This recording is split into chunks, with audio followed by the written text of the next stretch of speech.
السلام علیکم ورحمۃ اللہ وبرکاتہ۔ الحمدللہ رب العالمین والصلاة والسلام علی سید المرسلین وصحبہ اجمعین۔ اللہم صلی علی سیدنا شفیعنا و مولانا محمد بارک وسلم، صلو علیہ الصلاۃ وسلام علیک یا رسول اللہ صلی اللہ تعالی علیہ وآلہ وسلم۔ باب العلم انواریہ ایجوکیشنل سوسائٹی و جامعہ انواریہ کے زیر اہتمام علامہ غلام رسول سعیدی صاحب کی لکھی ہوئی معرکۃ الآراء تصنیف تبیان القرآن کا قسط وار درس بیاد شیخ الاسلام مخدوم جہانیہ جہاں گشت سید جلال الدین سرخ بخاری علیہ رحمت و رضوان جاری ہے۔ آج کا سبق انشاءاللہ العزیز ہم تبیان القرآن جلد نمبر 1 صفحہ نمبر 387 سورہ بقرہ آیت نمبر 45 سے کریں گے۔ تو چلیے سبق کا آغاز کرتے ہیں۔ اللہ تعالیٰ کا ارشاد ہے، اور صبر اور نماز کے ذریعہ سے مدد حاصل کرو۔ سورہ بقرہ آیت نمبر 45۔ اللہ تعالیٰ نے ان کو گمراہ رہنے اور گمراہ کرنے سے منع فرمایا، اور یہ ان کے لیے دشوار امر تھا، کیونکہ گمراہی ان کی طبیعت میں رچ اور بس چکی تھی۔ اس لیے اللہ تعالیٰ نے ان کے مرض کا علاج بتا دیا کہ وہ صبر کریں، اور یہ بھی ہو سکتا ہے کہ اس سے مراد یہ ہے کہ وہ روزہ رکھیں۔ صبر کے معنی، صبر کا معنی ہے کسی چیز کو تنگی میں روکنا، نیز کہتے ہیں کہ نفس کو عقل اور شریعت کے تقاضوں کے مطابق روکنا صبر ہے۔ مختلف مواقع اور محل استعمال کے اعتبار سے صبر کے مختلف معانی ہیں۔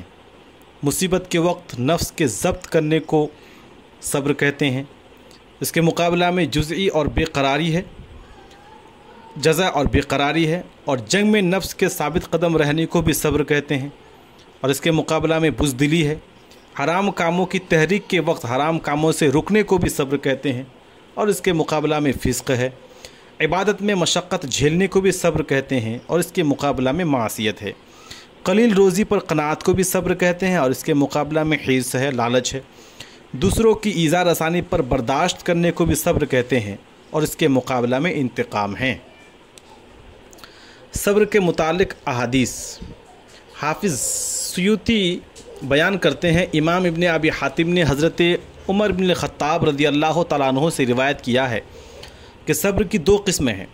مصیبت کے وقت صبر اچھا ہے، اور اس سے بھی اچھا صبر اللہ تعالیٰ کے محارم سے صبر کرنا، یعنی نفس کو حرام کاموں سے روکنا۔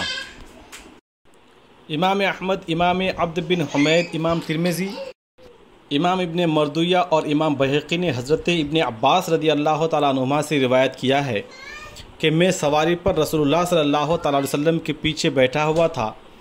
آپ نے فرمایا، اے بیٹے، کیا میں تم کو ایسے کلمات نہ سکھاؤں جن سے اللہ تعالیٰ تمہیں نفع دے؟ میں نے کہا، کیوں نہیں؟ آپ نے فرمایا، اللہ کو یاد رکھو، اللہ تمہیں یاد رکھے گا۔ اللہ کو یاد رکھو، تم اس کو اپنے سامنے پاؤ گے۔ اللہ تعالیٰ کو آسانی میں یاد رکھو، وہ تم کو مشکل میں یاد رکھے گا۔ اور جان لو کہ وہ مصیبت تمہیں پہنچی ہے، جو مصیبت تمہیں پہنچی ہے وہ تم سے ٹلنے والی نہیں تھی، اور جو مصیبت تم سے ٹل گئی ہے وہ تمہیں پہنچنے والی نہیں تھی۔ اور اللہ تعالیٰ نے تمہیں جس چیز کے دینے کا ارادہ نہیں کیا، تمام مخلوق بھی جمع ہو کر تمہیں وہ چیز نہیں دے سکتی، اور جو چیز اللہ تعالیٰ تمہیں دینا چاہے تم سب مل کر اس کو روک نہیں سکتے۔ قیامت تک کی تمام باتیں لکھ کر قلم خشک ہو گیا ہے۔ جب تم سوال کرو تو اللہ تعالیٰ سے کرو، اور جب تم مدد چاہو تو اللہ سے چاہو، اور جب تم کسی کا دامن پکڑو تو اللہ کا دامن پکڑو، اور شکر کرتے ہوئے اللہ کے لیے عمل کرو، اور جان لو کہ ناگوار چیز پر صبر کرنے میں خیر کثیر ہے، اور صبر کے ساتھ نصرت ہے، اور تکلیف کے ساتھ کشادگی ہے، اور مشکل کے ساتھ آسانی ہے۔ امام بہقی نے حضرت ابو الحویرث سے روایت کیا ہے کہ رسول اللہ صلی اللہ تعالیٰ علیہ وآلہ وسلم نے فرمایا، اس کے لیے خوشی ہے جس کو اللہ تعالیٰ نے بقدر حاجت رزق دیا، اور اس نے اس پر صبر کیا۔ امام بخاری نے الادب المفرد میں، اور امام ترمذی اور امام ابن ماجہ نے روایت کیا ہے کہ حضرت ابن عمر رضی اللہ تعالیٰ عنہما نے بیان کیا ہے کہ رسول اللہ صلی اللہ تعالیٰ علیہ وآلہ وسلم نے فرمایا، جو مسلمان لوگوں سے مل جل کر رہتا ہے اور ان کی ایذا پر صبر کرتا ہے، وہ اس مسلمان سے بہتر ہے جو لوگوں سے مل جل کر نہیں رہتا اور ان کی ایذا پر صبر نہیں کرتا۔ امام بہقی نے شعب الایمان میں حضرت انس رضی اللہ تعالیٰ عنہ سے روایت کیا ہے کہ ایمان کے دو حصے ہیں، نصف صبر ہے اور نصف شکر ہے۔ الدر المنثور جلد نمبر 1 صفحہ نمبر 65-67۔ نماز سے مدد حاصل کرنے کا بیان۔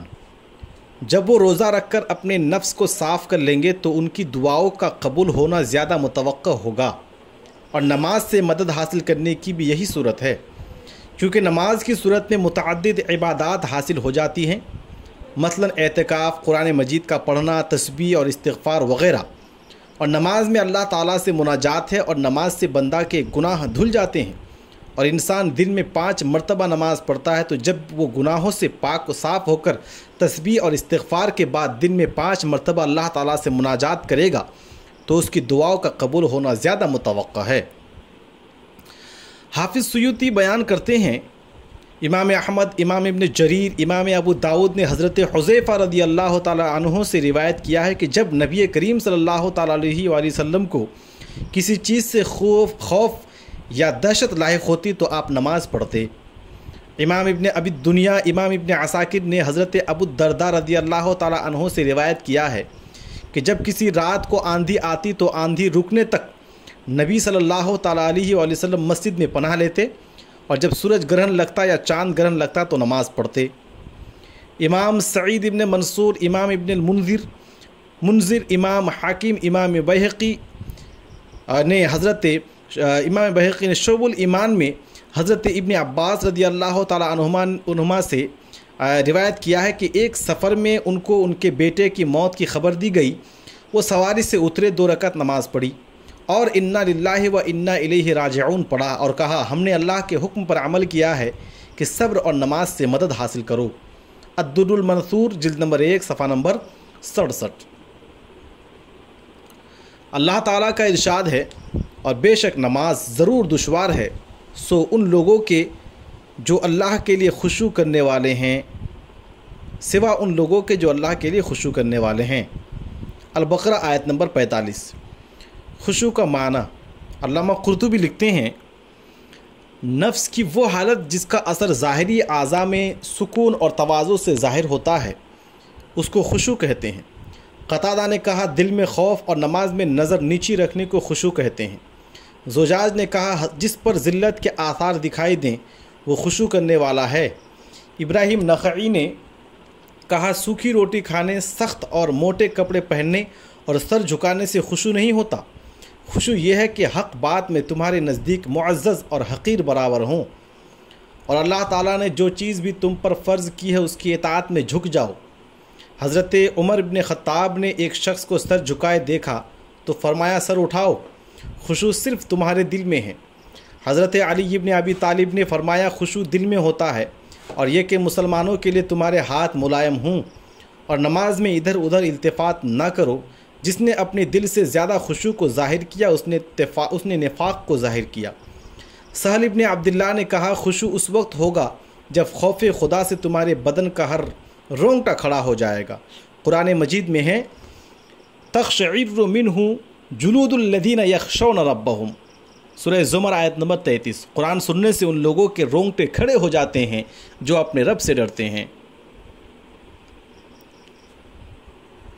سلف صالحین اپنے خشوع کے اثرات کو چھپانے کی کوشش کرتے تھے، ایسا خشوع محمود ہے، اور خشوع مذموم یہ ہے جیسے جاہل لوگ تکلف سے روتے ہیں اور سر جھکاتے ہیں تاکہ لوگ ان کو نیک اور بزرگ جانیں، یہ نفس کا فریب اور شیطان کا گمراہ کرنا ہے۔ الجامع لاحکام القرآن جلد نمبر 1 صفحہ نمبر 374-375۔ اس آیت کا خلاصہ یہ ہے کہ مشرکین اور جو لوگ فسق و فجور میں ڈوبے ہوئے اور آخرت کے منکر ہیں ان پر نماز کا پڑھنا دشوار ہے، اور جو مخلص مومنین ہیں اور اطاعت گزار ہیں، اللہ تعالیٰ کی ملاقات اور اس کے دیدار کے مشتاق ہیں، ان پر نماز آسان ہے۔ اس کسوٹی پر اپنے آپ کو پرکھ کر دیکھنا چاہیے، اور اگر ہمیں نماز پڑھنا گرا اور دشوار معلوم ہو تو پھر ہمیں اپنے ایمان اور آخرت پر یقین کا جائزہ لینا چاہیے۔ بسم اللہ الرحمن الرحیم۔ یا بنی اسرائیل اذکروا نعمتی التی انعمت علیکم وانی فضلتکم علی العالمین۔ اے بنو اسرائیل، میری اس نعمت کو یاد کرو جو میں نے تم کو عطا کی تھی، اور یہ کہ میں نے تم کو اس زمانہ کے لوگوں پر فضیلت دی تھی۔ وَاتَّقُوا يَوْمًا لَا تَجْزِي نَفْسٌ عَن نَفْسٍ شَيْئًا وَلَا يُقْبَلُ مِنْهَا شَفَاعَةٌ وَلَا يُؤْخَذُ مِنْهَا عَدْلٌ وَلَا هُمْ يُنصَرُونَ۔ اور اس دن سے ڈرو جب کوئی شخص کسی شخص کا بدلہ نہ ہو سکے گا، اور نہ کسی شخص کی بلا اذن الہی شفاعت قبول کی جائے گی، اور نہ کسی شخص سے فدیہ لیا جائے گا، اور نہ ان کی مدد کی جائے گی۔ اس آیت کو دوبارہ ذکر کیا تاکہ بنو اسرائیل کو نعمتیں یاد دلانے کی تاکید ہو، اور اس میں یہ تنبیہ ہے کہ بنو اسرائیل اللہ تعالیٰ کی نعمتوں کا حق ادا کرنے سے غافل ہیں۔ اس آیت نے فرمایا ہے کہ میں تم کو تمام عالمین پر فضیلت دیتا ہوں یا دیا تھا۔ اس پر یہ سوال ہے کہ تمام عالمین میں تو نبی صلی اللہ تعالیٰ علیہ وسلم اور آپ کی امت میں بھی داخل ہیں، حالانکہ یہود ان سے افضل نہیں ہیں۔ اس کا جواب یہ ہے کہ عالمین سے مراد ان کے زمانے کے لوگ ہیں، قیامت تک کے لوگ مراد نہیں ہیں۔ اس تعویل کی اس لیے ضرورت ہے کہ قرآن مجید میں اللہ تعالیٰ نے نبی صلی اللہ تعالیٰ علیہ وسلم کی امت کو خیر امت قرار دیا گیا۔ اللہ تعالیٰ کا ارشاد ہے کنتم خیر امت اخرجت للناس، آل عمران آیت نمبر 110۔ تم ان تمام امتوں میں سب سے بہترین امت ہو جو لوگوں کے لیے ظاہر کی گئی ہے۔ ہر چند کے اس آیت کے مخاطب سیدنا حضرت محمد صلی اللہ تعالیٰ علیہ وسلم کے زمانہ کے بنو اسرائیل ہیں، مگر اس سے مراد ان کے آبا و اجداد ہیں جو حضرت موسیٰ علیہ السلام کے زمانہ میں ان کے بعد تھے، جنہوں نے اپنے دین میں کوئی تغیر اور تبدل کیا تھا، اور نہ تو تورات میں کوئی تحریف کی تھی۔ اللہ تعالیٰ نے ان کو بہت نعمت عطا فرمائی تھی۔ اللہ تعالیٰ کا ارشاد ہے وَإِذْ قَالَ مُوسَىٰ لِقَوْمِهِ يَا قَوْمِ اذْكُرُوا نِعْمَةَ اللَّهِ عَلَيْكُمْ إِذْ جَعَلَ فِيكُمْ أَنْبِيَاءَ وَجَعَلَكُمْ مُلُوكًا وَآتَاكُمْ مَا لَمْ يُؤْتِ أَحَدًا مِّنَ الْعَالَمِينَ، سورہ مائدہ آیت نمبر 20۔ اور یاد کیجئے جب موسیٰ نے اپنی امت سے کہا، اے میری امت، اللہ کی وہ نعمتیں یاد کرو جو اس نے تم کو عطا کیں، جب اس نے تم میں انبیاء بنائے اور تم کو بادشاہ بنایا، اور تمہیں وہ کچھ دیا جو اس زمانہ میں سارے جہانوں میں سے کسی کو نہیں دیا تھا۔ یہ نعمتیں ان مخاطبین کے حق میں اس لیے نعمتیں ہیں کہ آبا و اجداد کی فضیلتیں اولاد کے حق میں بھی موجب شرف ہوتی ہیں۔ پہلی آیت میں اللہ تعالیٰ نے ان یہودیوں کو اپنی نعمت یاد دلا کر رسول اللہ صلی اللہ تعالیٰ علیہ وسلم اور قرآن پر ایمان لانے کی دعوت دی، اور دوسری آیت میں اللہ تعالیٰ ان کو عذاب آخرت سے ڈرا کر ایمان لانے کی دعوت دے رہا ہے۔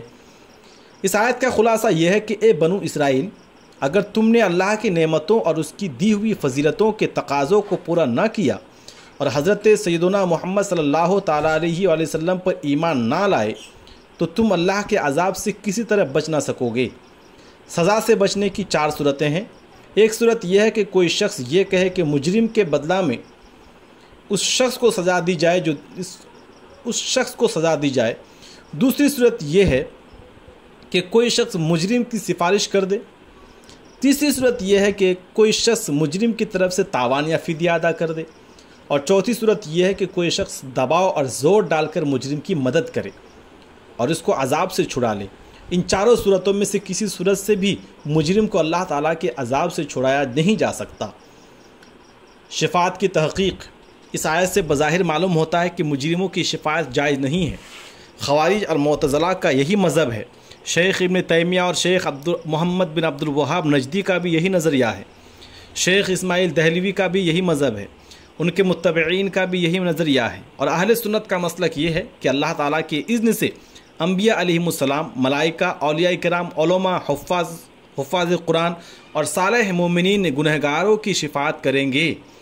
یہ شفاعت گناہ کبیرہ کرنے والوں کی مغفرت اور تخفیف عذاب کے لیے ہوگی، اور صالحین کے لیے ترقی درجات کی شفاعت ہوگی۔ نبی صلی اللہ تعالیٰ علیہ وسلم بعض کفار کے لیے بھی تخفیف عذاب کی شفاعت کریں گے۔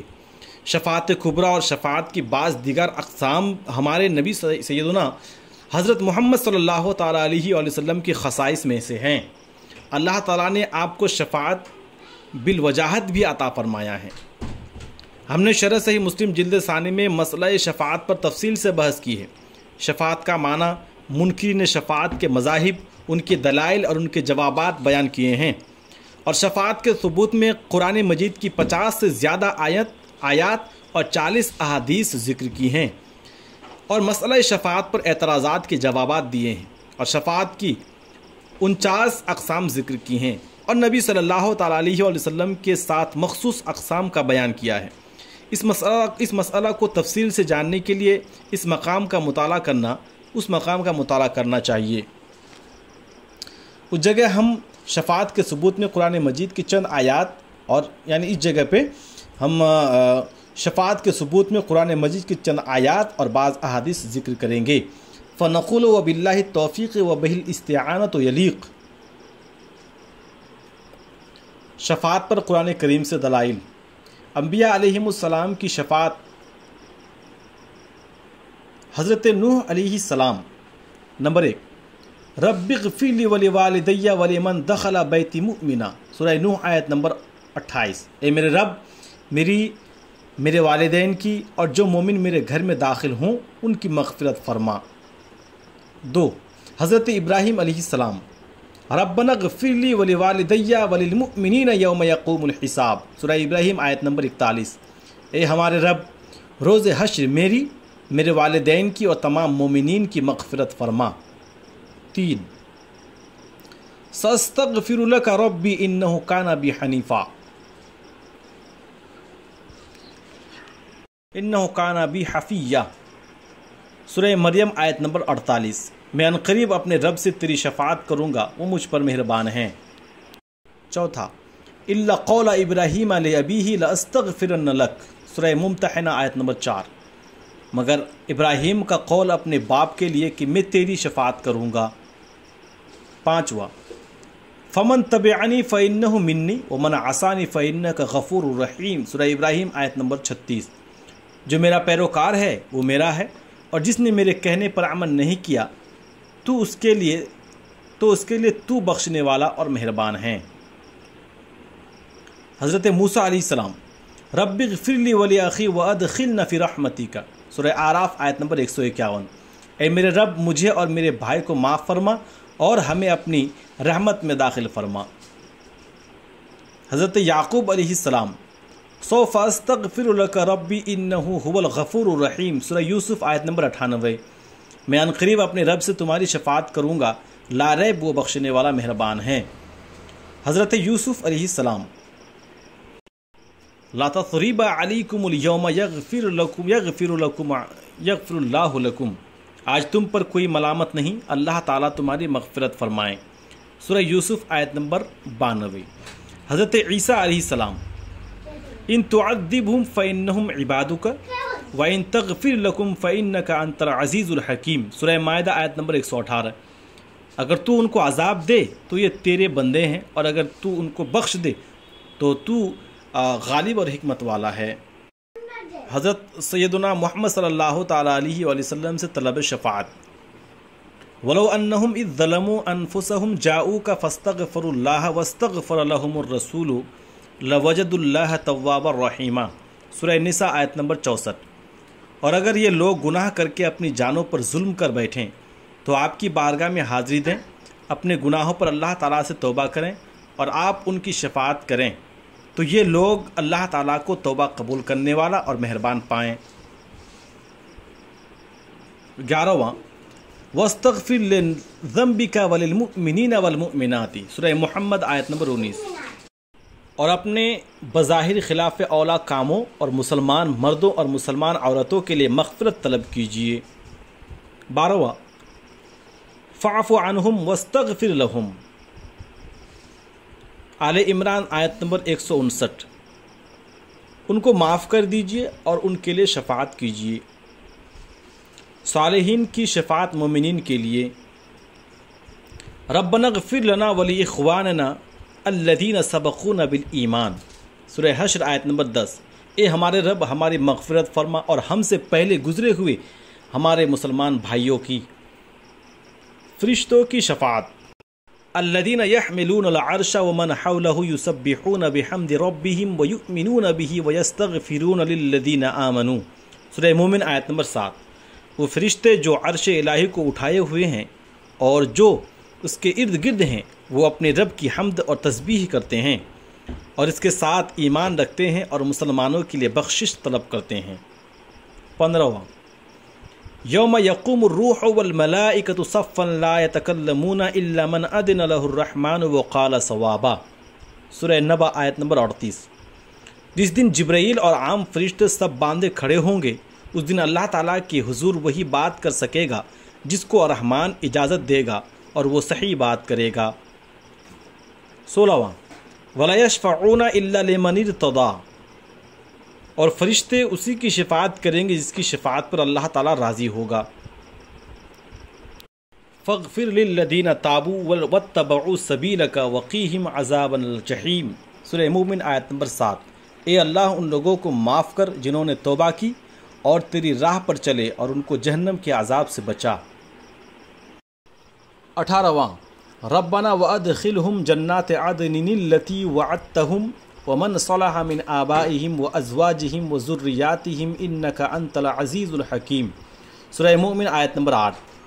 اے ہمارے رب مسلمانوں کو دائمی جنت میں داخل فرما جس کا تو نے ان سے وعدہ کیا ہے، اور جو ان کے آبا، ازواج اور اولاد میں سے صالح ہوں ان کو بھی جنت میں داخل فرما، لا ریب تو غالب اور حکمت والا ہے۔ 19واں وقیہم السیئات ومن تق السیئات یومئذ فقد رحمتہ وذلک هو الفوز العظیم، سورہ مومن آیت نمبر 9۔ اے اللہ ان لوگوں کو گناہوں کے عذاب سے بچا، اور جس شخص کو تو نے اس دن گناہوں کے عذاب سے بچا لیا اس پر تو نے رحم کیا، اور یہی بہت بڑی کامیابی ہے۔ کفار کا شفاعت سے محروم ہونا، شفاعت کا ان کے لیے نفع آور نہ ہونا اور ان کا کوئی مددگار نہ ہونا، اور اس محرومی پر ان کی حسرت، اگر مسلمانوں کو بھی کسی نصرت اور شفاعت حاصل نہ ہو تو کفار کے لیے یہ محرومی باعث حسرت نہ ہوگی، کیونکہ وہ دیکھیں گے کہ مسلمان بھی اس محرومی میں ان کے ساتھ ہیں۔ 20واں فما تنفعهم شفاعت الشافعین، کفار کو شفاعت کرنے والوں کی شفاعت نفع نہ دے گی، سورہ مدثر آیت نمبر 48۔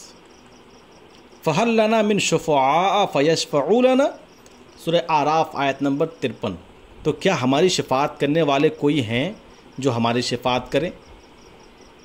لَيْسَ لَهُم مِّن دُونِهِ وَلِيٌّ وَلَا شَفِيعٌ، اللہ سے ہٹ کر کفار کا کوئی مددگار ہے نہ کوئی شفاعت کرنے والا۔ مَا لِلظَّالِمِينَ مِنْ حَمِيمٍ وَلَا شَفِيعٍ يُطَاعُ، کفار کے لیے کوئی ایسا مددگار اور شفاعت کرنے والا نہ ہوگا جس کی بات مانی جائے، سورہ مومن آیت نمبر 18۔ ٹوٹل 24 آیتیں پیش کی گئیں۔ شفاعت پر احادیث سے دلائل۔ امام بخاری روایت کرتے ہیں، حضرت انس رضی اللہ تعالیٰ عنہ بیان کرتے ہیں کہ رسول اللہ صلی اللہ تعالیٰ علیہ وسلم نے فرمایا، میں اپنے آپ کو اللہ تعالیٰ کی بارگاہ میں سجدہ ریز دیکھوں گا، اللہ تعالیٰ جب چاہے گا مجھے سجدہ میں رکھے گا، پھر مجھ سے کہا جائے گا اپنا سر اٹھاؤ، مانگو ملے گا، شفاعت کرو قبول ہوگی۔ پھر میں رب کی وہ حمد کروں گا جو اللہ تعالیٰ مجھے اس وقت تعلیم کرے گا، پھر میں شفاعت کروں گا، پھر میرے لیے ایک حد مقرر کی جائے گی، پھر میں گنہگاروں کو جہنم سے نکال کر جنت میں داخل کروں گا، پھر میں دوبارہ سجدہ کروں گا اور پھر شفاعت کروں گا 3 یا 4 بار، حتیٰ کہ جہنم میں صرف وہ لوگ رہ جائیں گے جن کو قرآن نے روک لیا ہے۔ قتادہ کہتے ہیں جن پر جہنم کا دوام واجب ہو چکا ہے، صحیح بخاری جلد نمبر 2 صفحہ نمبر 971۔ حضرت ابو ہریرہ رضی اللہ تعالیٰ عنہ بیان کرتے ہیں کہ رسول اللہ صلی اللہ تعالیٰ علیہ وآلہ وسلم نے فرمایا، قیامت کے دن میری شفاعت حاصل کرنے میں سب سے زیادہ کامیاب شخص وہ ہوگا جس نے خلوص سے دل سے کلمہ پڑھا، صحیح بخاری جلد نمبر 1 صفحہ نمبر 20۔ امام مسلم روایت کرتے ہیں، حضرت جابر بن عبداللہ رضی اللہ تعالیٰ عنہما بیان کرتے ہیں کہ نبی اکرم صلی اللہ تعالیٰ علیہ وآلہ وسلم نے فرمایا، مجھے 5 ایسی چیزیں دی گئی ہیں جو مجھ سے پہلے کسی نبی کو نہیں دی گئیں۔ 1 ماہ کی مسافت کے روب سے میری مدد کی گئی، تمام روئے زمین کو میرے لیے مسجد اور اعلیٰ تیمم بنا دیا، لہذا میری امت سے جو شخص نماز کا وقت پائے نماز پڑھ لے، اور میرے لیے مال غنیمت حلال کر دیا گیا جو مجھ سے پہلے کسی کے لیے حلال نہ تھا، مجھے شفاعت عطا کی گئی، پہلے نبی ایک خاص قوم کی طرف مبعوث ہوتے تھے اور مجھے تمام لوگوں کی طرف مبعوث کیا گیا۔ صحیح مسلم جلد نمبر 1 صفحہ نمبر 199۔ حضرت انس بن مالک رضی اللہ تعالیٰ عنہ بیان کرتے ہیں کہ رسول اللہ صلی اللہ تعالیٰ علیہ وآلہ وسلم نے فرمایا، ہر نبی کی ایک دعا ضرور قبول ہوتی ہے اور ہر ایک نے اس دعا کو دنیا میں خرچ کر لیا، اور میں نے اس دعا کو قیامت کے دن اپنی امت کی شفاعت کے لیے بچا کر رکھا ہے، اور یہ انشاءاللہ میری امت کے ہر اس فرد کو حاصل ہوگی جو شرک سے پاک رہے گا۔ صحیح مسلم جلد نمبر 1 صفحہ نمبر 113۔ حضرت عبداللہ ابن عمر بن عاص رضی اللہ تعالیٰ عنہما بیان کرتے ہیں کہ نبی اکرم صلی اللہ تعالیٰ علیہ وآلہ وسلم نے قرآن کریم میں ابراہیم علیہ السلام کا یہ قول تلاوت فرمایا، رب انہن اضلالن رب انہن اضللن، اور عیسیٰ علیہ السلام کا یہ قول تلاوت فرمایا، اے اللہ اگر تو انہیں عذاب دے تو یہ تیرے بندے ہیں، اور اگر تو انہیں بخش دے تو تو غالب اور حکیم ہے۔ پھر آپ نے ہاتھ بلند کیا اور عرض کیا، اے اللہ میری امت میری امت۔ پھر آپ پر گریہ طاری ہو گیا۔ اللہ تعالیٰ نے فرمایا، اے جبرائیل محمد کے پاس جاؤ اور پوچھو، حالانکہ وہ خوب جانتا ہے کیوں روتے ہو۔ پھر جبرائیل آپ کے پاس آئے اور آپ سے دریافت کیا۔ رسول اکرم صلی اللہ تعالیٰ علیہ وآلہ وسلم نے انہیں خبر دی۔ پھر جبرائیل نے جا کر اللہ تعالیٰ کی بارگاہ میں عرض کیا، حالانکہ وہ خوب جانتا ہے۔ اللہ تعالیٰ نے جبرائیل کو حضور صلی اللہ تعالیٰ علیہ وسلم کے پاس بھیجا اور فرمایا، جا کر کہو ہم تم کو تمہاری امت کے بارے میں راضی کر دیں گے اور رنجیدہ نہیں ہونے دیں گے۔ صحیح مسلم جلد نمبر 1 صفحہ نمبر 115۔ حضرت ابو سعید خدری رضی اللہ تعالیٰ عنہ بیان کرتے ہیں کہ رسول اللہ صلی اللہ تعالیٰ علیہ وآلہ وسلم کے سامنے آپ کے چچا ابو طالب کا ذکر کیا گیا۔ آپ نے فرمایا، قیامت کے دن میری شفاعت سے اس کو فائدہ پہنچے گا، عذاب میں تخفیف ہوگی۔ جامع ترمذی صفحہ نمبر 351۔ امام ترمذی روایت کرتے ہیں، حضرت انس رضی اللہ تعالیٰ عنہ بیان کرتے ہیں کہ رسول اکرم صلی اللہ تعالیٰ علیہ وآلہ وسلم نے فرمایا، میں اپنی امت کے گناہ کبیرہ کرنے والوں کی شفاعت کروں گا۔ حضور صلی اللہ تعالیٰ علیہ وآلہ وسلم نے فرمایا کہ میری امت میں سے ایک شخص اویس قرنی یا عثمان کی شفاعت کے سبب سے بنو تمیم کے افراد سے زیادہ لوگ جنت میں داخل ہوں گے۔ حضرت ابو سعید خدری رضی اللہ تعالیٰ عنہ بیان کرتے ہیں کہ رسول اللہ صلی اللہ تعالیٰ علیہ وآلہ وسلم نے فرمایا کہ میری امت میں سے کچھ لوگ ایک گروہ کی شفاعت کریں گے، کچھ ایک قبیلہ کی، کچھ ایک جماعت کی اور کچھ ایک شخص کی، حتیٰ کہ وہ سب جنت میں داخل ہو جائیں گے۔ جامع ترمذی صفحہ نمبر 351۔ حضرت عوف ابن مالک رضی اللہ تعالیٰ عنہ بیان کرتے ہیں کہ رسول اللہ صلی اللہ تعالیٰ علیہ وآلہ وسلم نے فرمایا، میرے پاس اللہ تعالیٰ کا پیغام آیا اور مجھے اللہ تعالیٰ نے حضرت اختیار دیا کہ اللہ تعالیٰ میری آدھی امت کو جنت میں داخل کر دے یا میں شفاعت کروں۔ میں نے شفاعت کو اختیار کر لیا، اور یہ شفاعت ہر اس مسلمان کو حاصل ہوگی جو شرک پر نہیں مرے گا۔ جامع ترمذی صفحہ نمبر 351۔ حضرت ابن عباس رضی اللہ تعالیٰ عنہما بیان کرتے ہیں کہ رسول اللہ صلی اللہ تعالیٰ علیہ وآلہ وسلم نے فرمایا، میری امت میں سے جس شخص کے 2 پیش رو یعنی فوت شدہ کم سن بچے ہوں وہ اس شخص کو جنت میں لے جائیں گے۔ حضرت عائشہ رضی اللہ تعالیٰ عنہا نے عرض کیا، آپ کی امت میں سے جس شخص کا 1 پیش رو ہو، فرمایا، اے صاحبہ خیرات، اس کو 1 پیش رو ہی لے کے جائے گا۔ عرض کیا، جس کا کوئی پیش رو نہ ہو، فرمایا، جس کا کوئی نہیں ہوگا اس کا میں ہوں گا، کیونکہ میری امت کو میری جدائی سے بڑھ کر کسی کی جدائی سے تکلیف نہیں پہنچی۔ جامع ترمذی صفحہ نمبر 172۔ امام مسلم روایت کرتے ہیں، حضرت عبداللہ ابن عمرو بن عاص رضی اللہ تعالیٰ عنہما بیان کرتے ہیں کہ رسول اللہ صلی اللہ تعالیٰ علیہ وآلہ وسلم نے فرمایا، جب تم مؤذن سے اذان سنو تو وہ کلمات دہراؤ، پھر مجھ پر درود شریف پڑھو، کیونکہ مجھ پر 1 صلاۃ بھیجتا ہے، اللہ تعالیٰ اس پر 10 صلاۃ نازل فرماتا ہے۔ پھر میرے لیے وسیلہ مقام رفیع کی دعا کرو، کیونکہ وہ جنت میں ایک مرتبہ ہے جو اللہ تعالیٰ کے بندوں میں سے صرف 1 بندہ کو ملے گا۔ وہ مجھے امید ہے کہ وہ بندہ میں ہوں گا۔ جس شخص نے میرے لیے وسیلہ کی دعا کی اس پر میری شفاعت واجب ہو گئی۔ صحیح مسلم جلد نمبر 1 صفحہ نمبر 166۔ امام دار قطنی روایت کرتے ہیں، حضرت عبداللہ ابن عمر رضی اللہ تعالیٰ عنہما بیان کرتے ہیں کہ رسول اللہ صلی اللہ تعالیٰ علیہ وآلہ وسلم نے فرمایا، جس شخص نے میری قبر کی زیارت کی اس کے حق میں میری شفاعت واجب ہو گئی۔ سنن دار قطنی جلد نمبر 2 صفحہ نمبر 178۔ ناظرین، آج کا ہمارا یہ سبق صفحہ نمبر 387 سے شروع ہوا اور 395 پر ختم ہوا۔ السلام علیکم ورحمۃ اللہ وبرکاتہ۔